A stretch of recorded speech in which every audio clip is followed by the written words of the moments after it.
Assalamualaikum warahmatullahi wabarakatuh. Hai semuanya, saya Nisa Dia Rahma dan rekan saya Alia Rahmawati dari kelompok 15 yang kebetulan mendapatkan materi penerapan Pancasila dalam konteks berbangsa.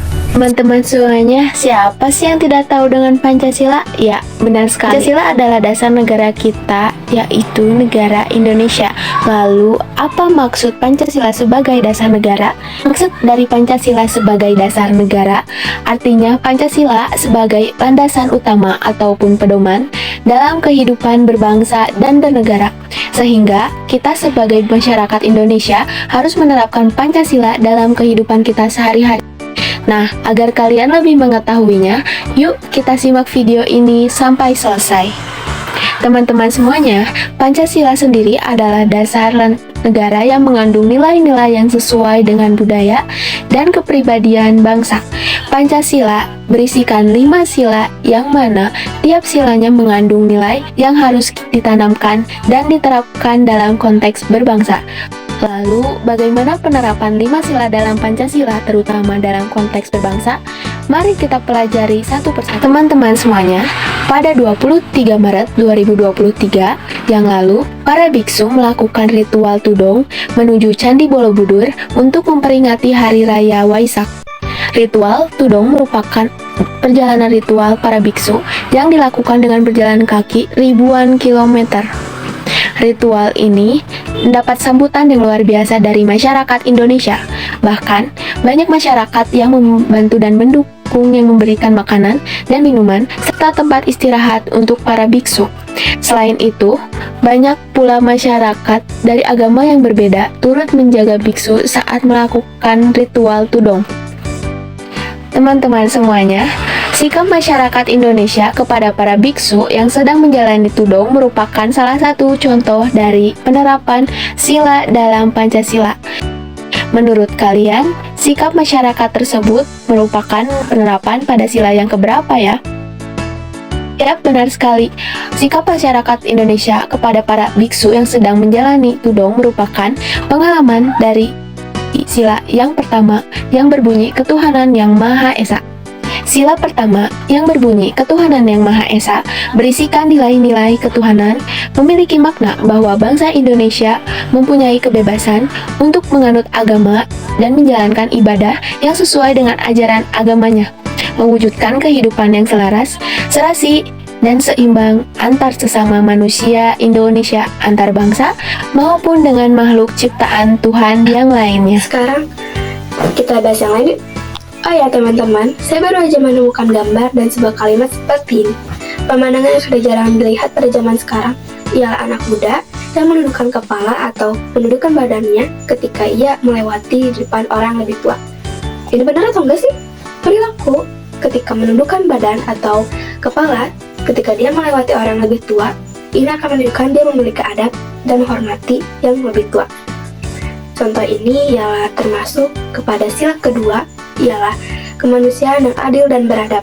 Contoh lainnya juga ialah saling mencintai, menghormati, dan menghargai. Misalnya, kita tidak melakukan perundungan dan juga kekerasan. Oleh karena itu, mari kita saling jaga persatuan dan saling menghargai dimanapun kita berada. Apalagi kita sudah di zaman teknologi. Seharusnya menjadikan media sosial menjadi sarana untuk mempersatukan bangsa.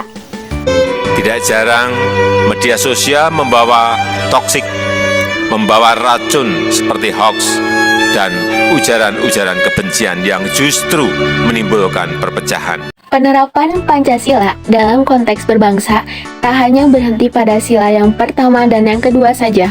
Kita juga harus menerapkan nilai-nilai yang ada pada sila ketiga Pancasila yang berbunyi Persatuan Indonesia dalam kehidupan sehari-hari. Lalu bagaimana ya contoh penerapan atau pengamalan sila yang ketiga dalam konteks berbangsa?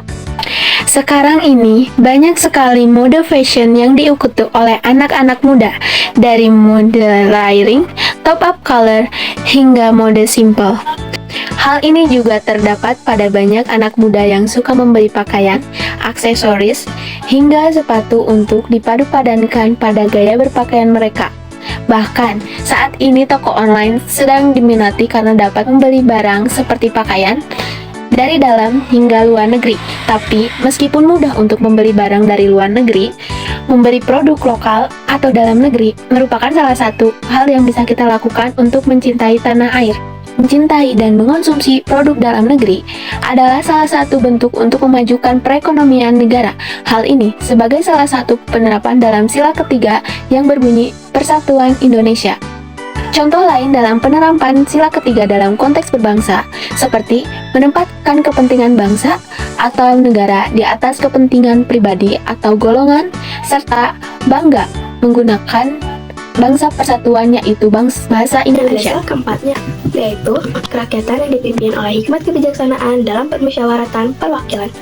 Rapat paripurna DPR RI adalah rapat anggota yang merupakan forum tertinggi dalam melakukan wewenang tugas DPR RI. Rapat ini merupakan salah satu contoh dalam sila keempat, yaitu karena rapat ini dilakukan dengan mengambil keputusan dalam musyawarah yang mempunyai tata tertib untuk menghargai ketika orang berbicara atau mengemukakan pendapatnya. Nah, kalian juga bisa loh mengemukakan atau mengambil keputusan dalam musyawarah di dalam musyawarah atau rapat OSIS, rapat Karang Taruna, atau bisa juga dalam rapat atau kerja kelompok di kelas.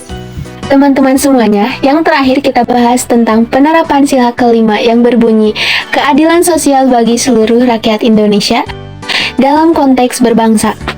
Teman-teman semuanya, pasti sebagian dari kalian mempunyai kartu ini, bukan? Yap, benar sekali. Kartu ini merupakan kartu dari program JKN-KIS atau Jaminan Kesehatan Nasional Kartu Indonesia Sehat yang merupakan salah satu penerapan dari nilai-nilai Pancasila yang kelima, yakni keadilan sosial bagi seluruh rakyat Indonesia. Keadilan sosial dalam hal ini merupakan pemenuhan hak yang masyarakat Indonesia dalam meningkatkan kualitas hidup yang dibangun melalui jaminan sosial. Program JKN-KIS meningkatkan kualitas hidup sehat manusia Indonesia dengan memberikan akses finansial kepada seluruh rakyat Indonesia agar memenuhi kebutuhan dasar mereka di bidang kesehatan. Keberadaan program ini telah membuka kesempatan untuk mendapatkan pelayanan kesehatan secara adil dan merata bagi seluruh masyarakat, baik yang mampu maupun yang tidak mampu, dari kalangan penerima bantuan iuran hingga pemilik perusahaan dengan iuran yang terjangkau. Apalagi dalam program ini menerapkan prinsip gotong royong karena iuran yang dibayarkan akan diberikan kepada peserta JKN-KIS yang sedang sakit, sehingga hadirnya program ini dijadikan seluruh masyarakat dapat mengakses fasilitas kesehatan tanpa memperdulikan kedudukan. Nah, itulah tadi pemateri tentang penerapan Pancasila dalam konteks berbangsa. Teman-teman semuanya, Pancasila bukan hanya sekedar simbolis belaka, tetapi juga sebagai arah dan pandangan dari bangsa ini, sehingga kita harus mewujudkan Pancasila dalam kehidupan kita sehari-hari. Cukup sekian penjelasan dari saya dan teman saya. Terima kasih. Wassalamualaikum warahmatullahi wabarakatuh.